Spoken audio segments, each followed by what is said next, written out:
This is the Valley's Fox 10 o'clock news, powered by WHSV.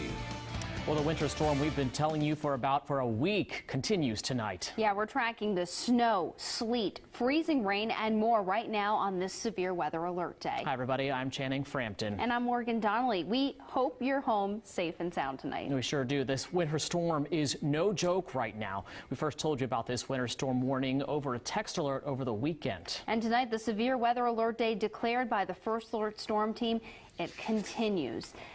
And we've got a First Alert Storm Team coverage of the wintry weather tonight. Yeah, meteorologist Aubrey Urbanowitz is live in Harrisonburg, and meteorologist George Hirschman is standing by in the First Alert Weather Center. And adding to our team coverage, WHSV's Devin Turk is live in Waynesboro. And WHSV's John Rogers is standing by in our newsroom. Let's start with meteorologist Aubrey Urbanowitz, who is live in downtown Harrisonburg. Yeah, Aubrey, this storm has brought us a bunch of changes. What are we seeing right now? Well, I've been outside many times this evening, and guys, we have a very dangerous situation going on right now. We have a good amount of freezing rain and continuing ice. Take a look behind me. I want to show you how the ice is accumulating on those trees. This is the dangerous part. We have a nice steady freezing rain coming down, and that is collecting on these cold surfaces. So it's collecting on the trees, it's collecting on the roads, it's thickening up on a lot of these sidewalks and secondary and back roads.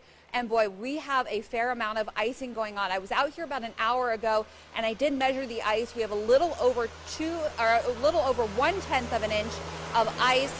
We could see as much as 1/4 of an inch or 1/3 of an inch of ice.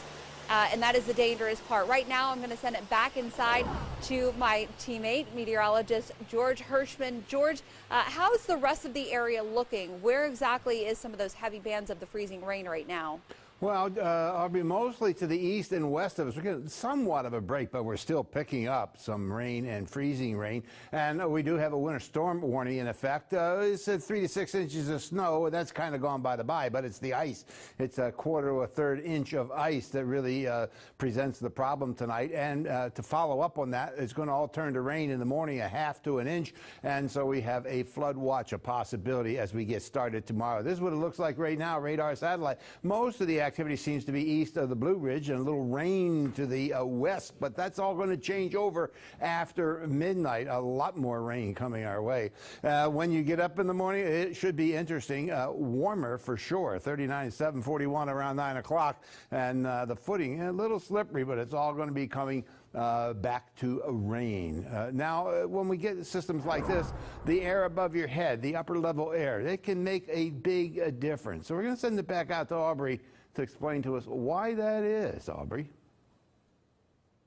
Well, this all started about 24 hours ago as just plain old snow. But the problem came this afternoon as some warm air moved in the upper levels. Take a look at this graphic. Now, we all know that when the upper levels are cold and precip falls and the ground is cold, everything falls as snow. But when you get some warm air intrusion in the upper layers, maybe a little warm air aloft, as we call it, a little melting layer, that snow melts partially and then refreezes as it heads back to the ground, and that's how we get the sleet.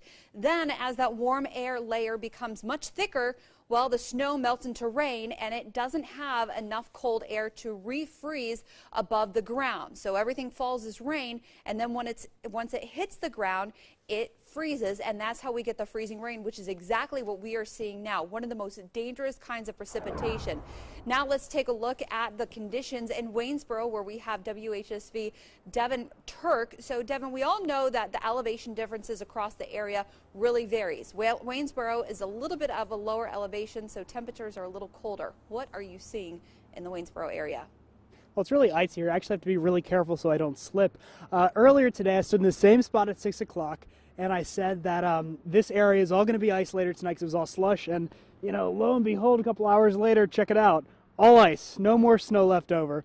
Now, many of you were commenting on the WHSV TV3 Facebook page about just how icy the roads are earlier today. Now, I spoke with the Waynesboro Police Department about some of the challenges that ice presents versus snow. They tell me even though you may be a safe driver, there are other dangers lurking out there on the roads. Even if you are a really good driver, it's not only you have to worry about, it's the other drivers. You can be an excellent driver and be providing appropriate stopping distances in inclement weather, but it doesn't mean the person behind you is going to do the same thing.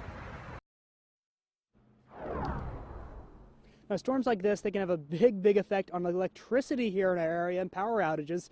So WHSV's John Rogers joins us now live in the newsroom where he's tracking some of those power outages. Well, Devin, fortunately, those outages are minimal as we are experiencing some of them in our area. We're going to take a look right here at some of our major power providers in the region. You see the Shenandoah Valley Electric Cooperative, 13 members affected, and those are primarily in the Linville area. Now, with Dominion, you can see they have coverage throughout much of Virginia. No, you don't see any icons in our area, so that's pretty much a good sign. You go towards Charlottesville, Richmond, some outages in those areas. But again, some things to keep in mind. Of all these companies could not stress enough the importance of staying safe. They say they're ready to jump into action if necessary. And a spokesperson for Dominion actually tells WHSV the company doesn't expect a lot of impact. And you see that's holding true for now. But if your power does go out, you could lose heat and also, of course, your lighting. And we spoke with the Harrisonburg Fire Department about what people should do to stay safe during an outage. Make sure that if you're going to have a candle, that it's put away from any combustible materials, that if you have any animals, that they're not up on the tables knocking the candles over. And for the main thing is to make sure that if you leave, that the candle is extinguished. And if you do wake up in the morning and you don't have power, remember you can use your phone that's directly connected to a phone jack to call for help. Also consider any downed power lines as deadly dangerous. Don't go near them and don't let anyone else near them, period. Report them at once to your electric co-op. And if you do have a generator, don't run it inside. The fumes from it could kill you. And the road conditions have been changing a lot depending on where you live. WHSV's Channing Frampton continues our team coverage with the latest from VDOT and the Virginia State Police. Yeah, John, I want you to take a look at the map in the screen next to me. We've got some pretty serious road conditions, especially on the I-64 corridor. A lot of that icing taking place. And also, we just found out that in the community of Port Republic Road is shut down because of just how much ice is on the road. And Virginians being asked to stay off the roads if at all possible tonight because of the dangerous conditions. Lots of issues tonight. Take a live look. This is Interstate 81 near Stanton at mile marker 225. Earlier there were police cars because of a disabled vehicle on the side of the road here. They have since cleared out, and that is a good sign. But the roads still, there's icy patches are out there, so you've got to be careful. If you do come across an icy patch, stay calm. Do not stomp on your brakes, and be sure to turn the wheel in the same direction that the car is skidding. A reminder, One Valley Traffic School is sending to everybody right now. You don't mess with Mother Nature. Mother Nature will get you, and if you don't go by the right situations of driving and use good common sense, then you're going to be in a serious accident and be crippled for the rest of your life or even possibly die.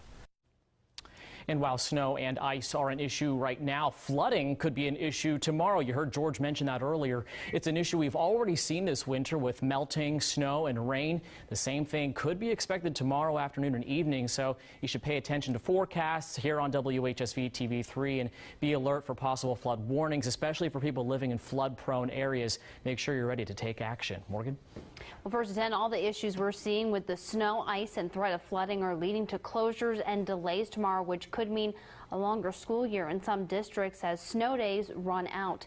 Let's take a live look at our closings and delays page on WHSV.com. As you scroll down, you will see plenty of schools closed. Most schools not operating tomorrow, maybe one or two on a 2-hour delay. That includes Harrisonburg, Rockingham, Augusta.